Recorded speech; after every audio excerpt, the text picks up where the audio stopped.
Buenas noches, bienvenidos a Signo Pesos, la economía al alcance de su pantalla. Estos son los temas claves de hoy. Más endeudados que nunca. El Banco de la República reveló que la deuda externa de Colombia ya superó los 144.000 millones de dólares, nivel nunca antes visto. Un experto en la materia nos explicará lo que esto significa y las medidas que podría generar en el corto plazo. Piloto para una reapertura. Varios bares de Bogotá y de Medellín presentaron una propuesta para poder reiniciar sus actividades con todas las medidas de seguridad. Analizaremos la situación de este sector de la economía con una de sus voceras gremiales. Minería afectada por la pandemia. En la movida empresarial hablaremos sobre los traumatismos que están enfrentando varias de las minas de carbón más grandes del país y cuáles estrategias están adoptando.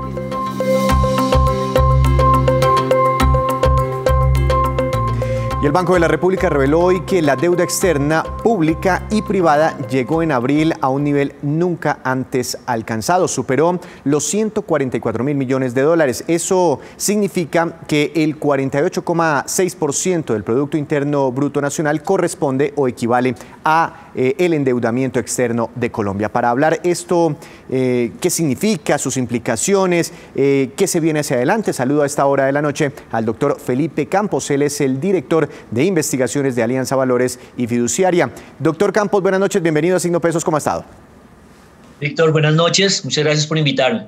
La deuda externa de Colombia, gracias a usted, ya supera los registros históricos, tanto en términos de dólares, es decir, supera los 144.000 millones de dólares, como porcentaje del PIB, se acerca al 50% del tamaño de la economía. ¿Hay que preocuparnos? ¿Por qué llegamos a ese nivel de endeudamiento? Vale, bueno, aquí es muy importante aclarar ciertas cosas. Número uno, ¿quién es el que está endeudado? Entonces aquí estamos hablando de gobierno y empresas. Este número del 48% es todo Colombia. Obviamente lo que ha hecho Colombia yendo afuera, a los mercados de afuera, a conseguir dinero. Entonces no solo el gobierno, es una deuda completa. Por eso hay países como Chile, por ejemplo, que no tienen una deuda muy grande en total, pero van muchas veces a los mercados de afuera, al igual lo hace Colombia. Entonces es una deuda de todo el país, pero están en unos niveles bastante altos. O sea, como el primer elemento es la deuda de todos. El segundo elemento es malo tener una deuda alta o una deuda baja, depende.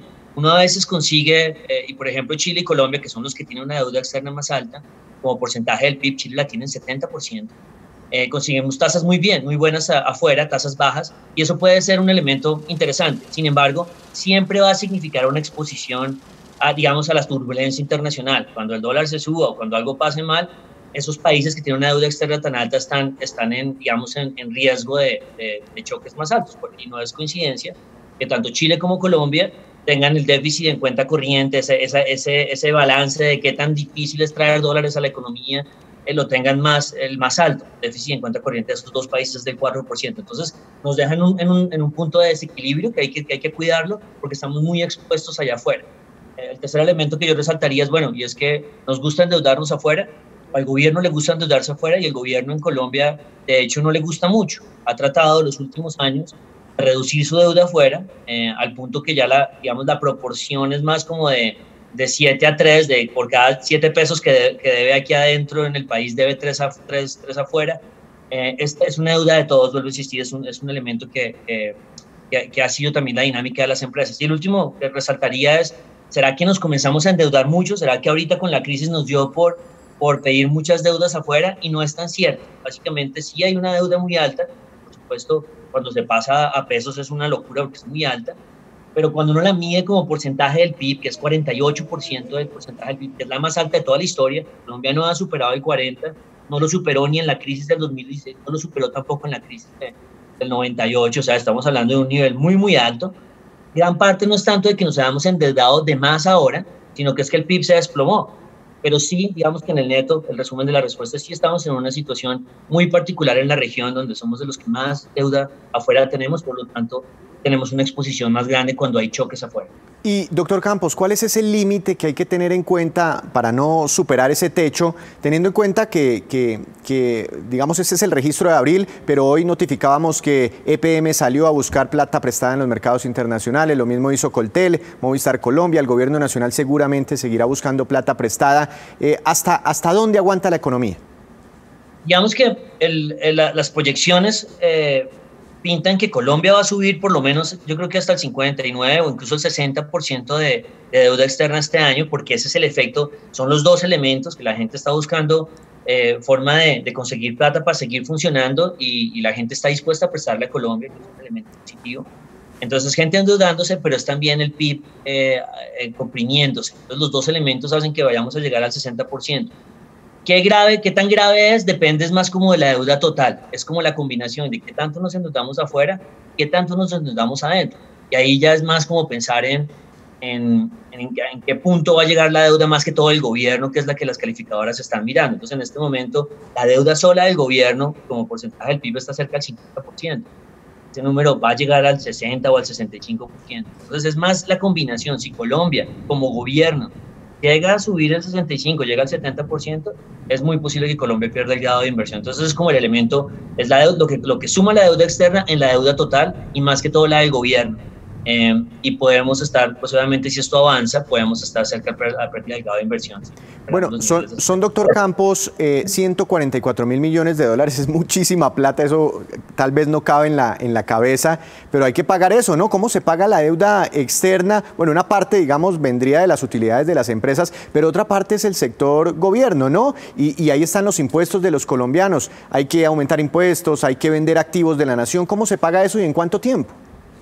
Sí, este es el ruido que hizo hace unos días esta noticia de cuál era el plan del gobierno, porque esto ya está, digamos que esto ya está pensado, este número no nos coge de sorpresa, ya estaba pensado, y el gobierno es el que nos ha planteado cuál es el plan que ellos tienen para poco a poco, a medida que pasan, no sé, en los últimos 3 o 4 años, van a superar esta deuda. Ahora, el plan es un poco exigente, digamos, el plan tiene muchísimas aristas, tiene muchas patas, pues, y entre ellas está, digamos, retos muy grandes, como el de crecer Colombia el próximo año por encima del 6,5%. Se tiene un plan de vender unas compañías, digamos, una privatización de unas compañías por 12 billones, que es también más de un punto del PIB.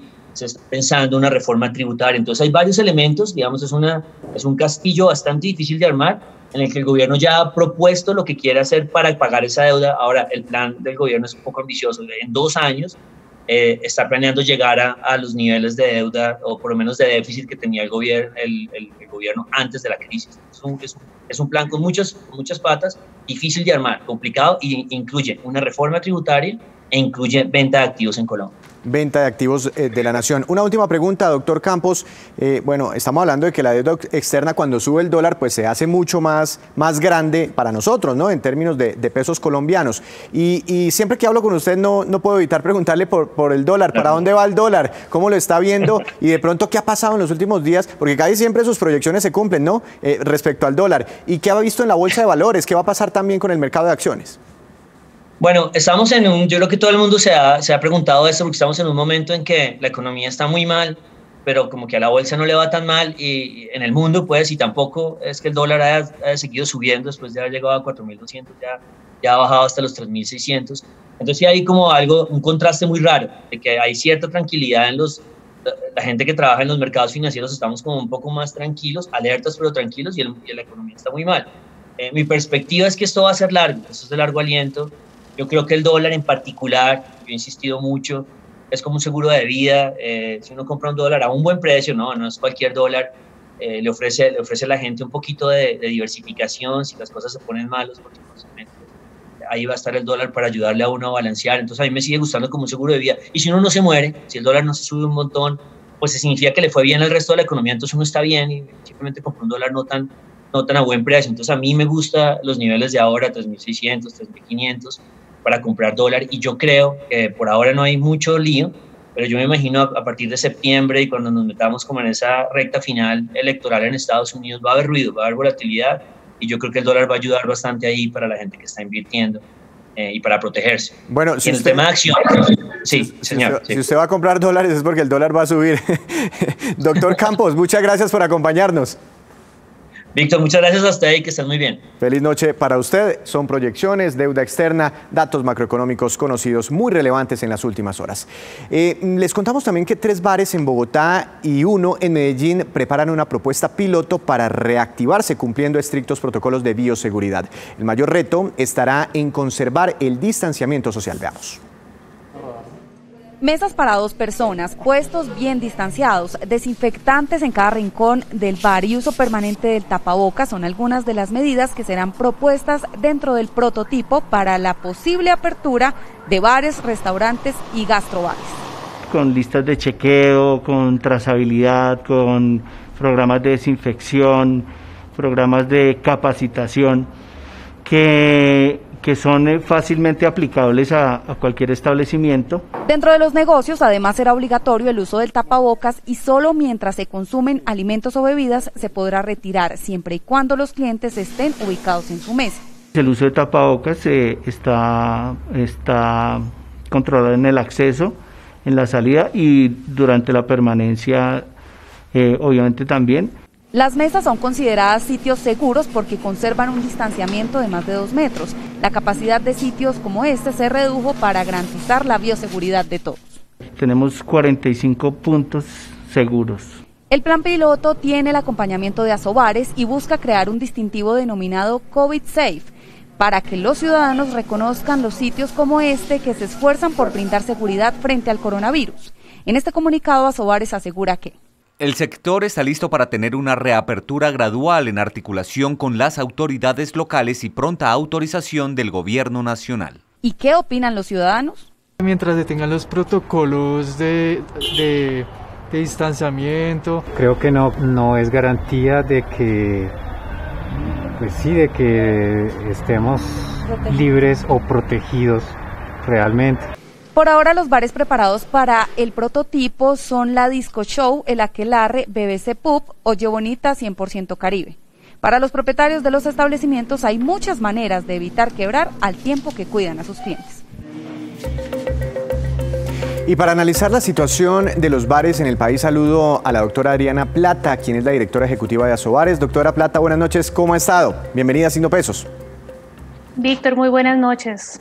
Antes de hablar de estos pilotos, ¿usted tiene cifras de cuántos bares había formales en el país antes de la llegada de la pandemia y cuántos existen todavía, sobreviven aún?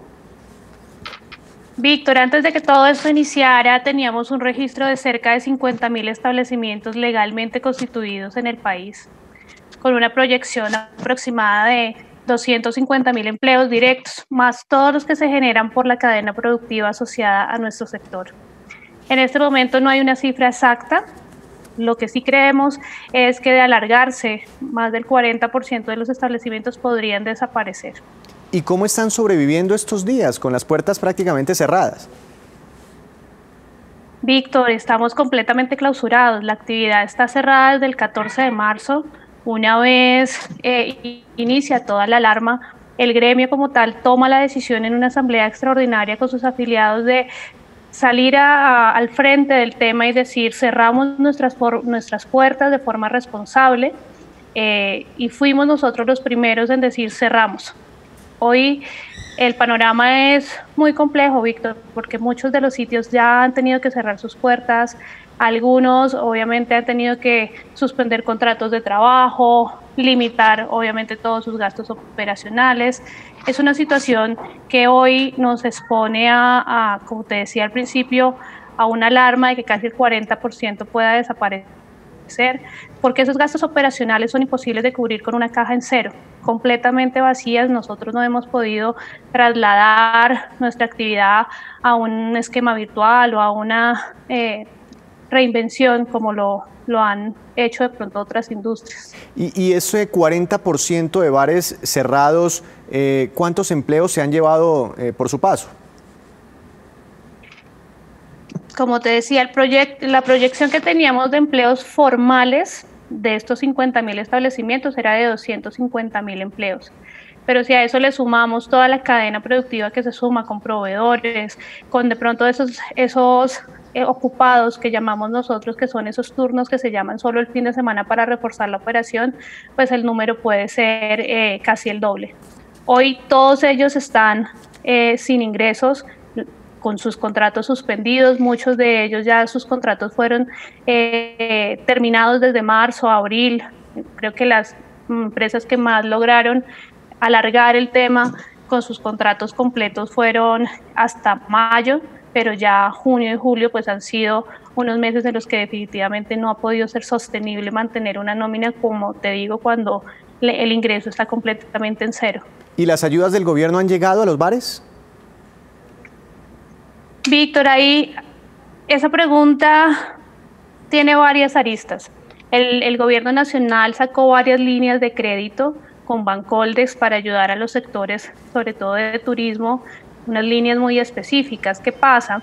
En la banca de primer piso, ese banco nos tiene catalogados a nosotros los bares como una actividad, como un sector de alto riesgo. Lamentablemente muchas ayudas no pudieron llegar porque el banco, quien era el que tomaba la decisión de préstamo, decidía que nuestro sector era completamente inestable, riesgoso para prestarle. Y más cuando los mensajes empezaron a ser que nuestra actividad iba a ser de las últimas y de un largo plazo de reactivación. Muchos incluso tomaron la decisión de no acudir a préstamos bancarios por esa incertidumbre. Si yo no sé cuándo voy a poder empezar a facturar, mucho menos puedo tomar más obligaciones y más deudas de las que ya tenía antes de que todo esto empezara. Hablando sobre el futuro, ¿cómo ven ustedes ese proceso de reapertura? ¿Creen que tal vez les acepten esos protocolos de seguridad para volver a abrir las puertas, a funcionar? Hemos venido trabajando muy articulado con el Gobierno Nacional por medio de su Ministerio de Comercio, el Viceministerio de Turismo y con autoridades locales en cada una de las ciudades donde estamos, Víctor, y hemos presentado lo que llamamos un plan de apertura gradual, en donde creemos que sí se puede reactivar el sector a un no tan largo plazo, obviamente con una gradualidad. No podríamos volver todos al tiempo y todos los formatos que conocíamos al tiempo, pero definitivamente de una forma gradual, responsable y segura sí se puede hacer. Esa es la idea, por ejemplo, de los 3 prototipos que hemos montado acá en Bogotá, uno más en Medellín, que lo que hemos hecho es adecuar establecimientos de diferente tipo de operación, porque hablar de bares no es solamente la discoteca y la pista de baile. En nuestra industria hay una diversidad muy grande. El pub, el gastrobar, ese es el que primero creemos que se va a poder reactivar, y por eso este ejercicio de llevar esos protocolos de bioseguridad que dados por la resolución 666, reforzados por la 1050, y en el trabajo que hemos hecho con el Ministerio de esos protocolos que van a salir para nuestro sector, es adecuarlo.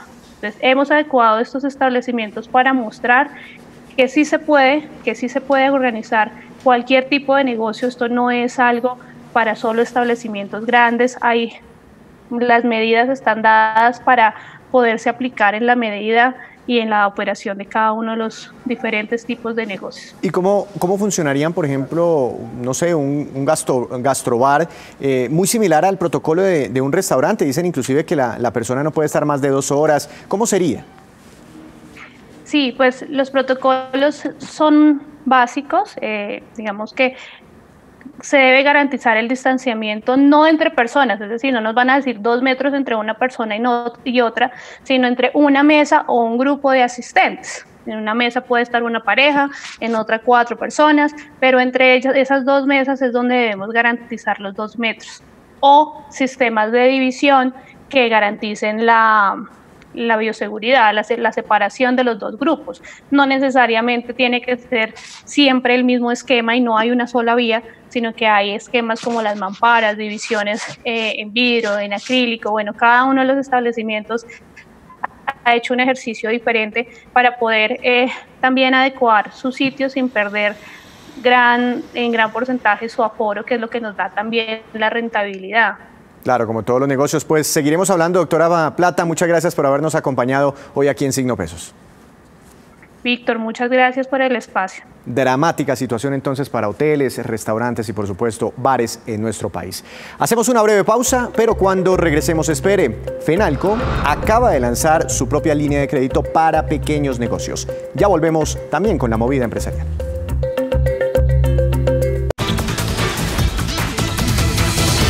Y llegó la hora de la movida empresarial, como siempre a esta hora de la noche, con Juan Fernández. Juan, bienvenido. ¿De qué actividad económica nos tiene noticias hoy? Víctor, hola, buenas noches. Hoy le voy a hablar de minería, de carbón y los trastornos que empiezan a verse en operaciones mineras, en este caso, como le decía, minas de carbón y la operación de Prodeco, que opera en el Cesar y que comprende las operaciones también de Glencore en Colombia para la exportación de carbón térmico y metalúrgico. También es socio de Fenoco, la empresa que tiene a cargo la administración de la concesión de la red Feria del Atlántico con cerca del 40% y también dueños de Puerto Nuevo.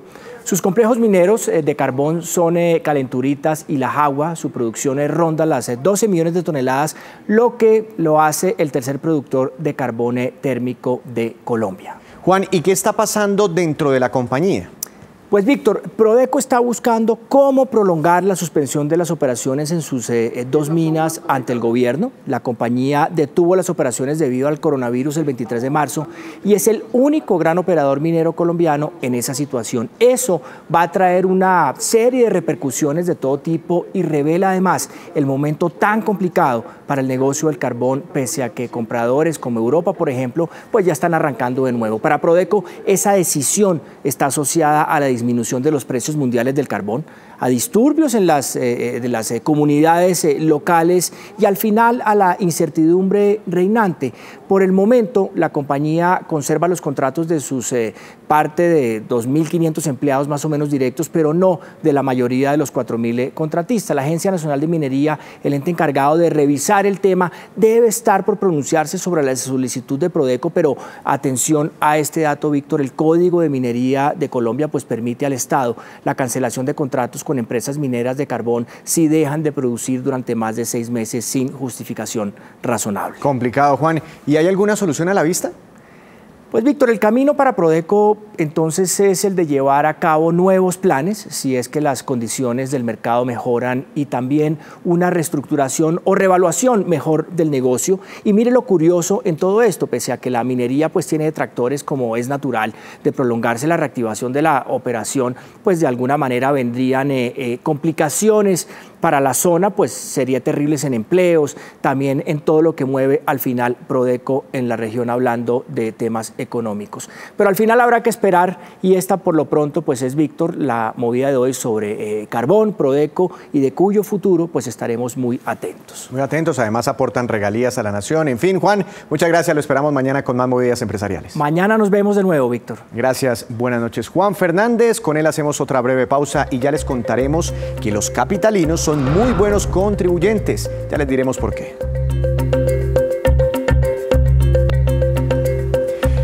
Regresamos a Signo Pesos con la cifra económica del día. Es la siguiente: 637.000 millones de pesos. Corresponde al recaudo del impuesto de vehículos alcanzado en Bogotá, cuyo plazo, recuerde usted, venció el pasado viernes, pero con un 10% de descuento. Con este nivel de recaudo ya se logró el cumplimiento del 80% de la meta fijada para todo este 2020. Cifra importante, según lo informa la Secretaría de Hacienda. Importante porque estamos en crisis económica. El recaudo fue mayor al del año pasado, cuando llegó a 547.000 millones de pesos. El secretario de Hacienda dijo que la cultura del pago del impuesto o de los impuestos de los bogotanos es realmente admirable.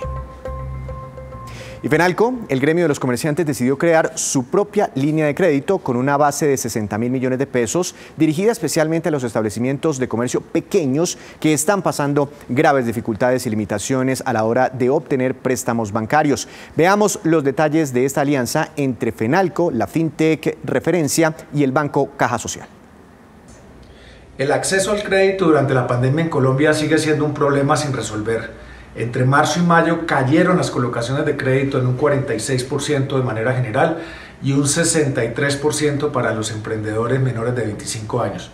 Por eso nos tocó en Fenalco crear nuestra propia línea de crédito para atender a microempresarios, pequeños comerciantes e independientes de una manera ágil a través de la financiera tecnológica Referencia. Será un crédito aprobado, tramitado y desembolsado en línea, completamente moderno, que permitirá el acceso rápido y oportuno en menos de 3 días a los recursos de crédito disponibles por 60.000 millones. Las fintech cumplen un rol fundamental durante esta coyuntura. Nuestra fintech referencia precisamente ofrece la plataforma digital para poder distribuir crédito a nivel nacional de manera remota y atender las necesidades especiales del pequeño comerciante, del microempresario y del independiente, así apoyando a su reactivación económica.